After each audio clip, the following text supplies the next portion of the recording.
পুষ্পা সিনেমার নায়ক আল্লু অর্জুনকে 14 দিনের রিমান্ড দেওয়া হয়েছে, যমুনা টেলিভিশন নিউজ করেছে। আসলে সম্ভবত এখানে একটা ভুল হয়েছে, তাকে 14 দিনের রিমান্ড দেওয়া হয় নাই, তাকে 14 দিনের জেল হেফাজতে পাঠানো হয়েছিল। আসলে ঘটনা যেটা ঘটছে, হায়দ্রাবাদের একটি সিনেমা হলে পুষ্পা 2 সিনেমার একটা প্রিমিয়াম শো ছিল, সেখানে আল্লু অর্জুন উপস্থিত হন এবং আল্লু অর্জুন উপস্থিত হওয়ায় ওখানে প্রচণ্ড রকমের ভিড় হয় এবং জমায়েত হয় এবং সেই সিনেমার হলের গেট ভেঙে তারপর মানুষ প্রবেশ করে।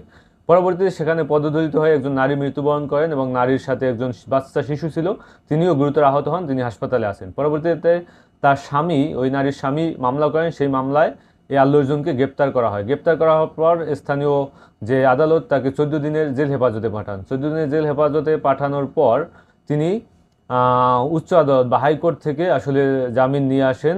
তো এখন বর্তমানে তিনি জামিনে আছেন, তাকে জামিন মঞ্জুর করা হয়। তো এই হইলো, দেখেন, অতিরিক্ত উন্মাদনা, এই যে আপনার সেলিব্রিটিকে পাওয়া, দেখা, স্পর্শ করা, এর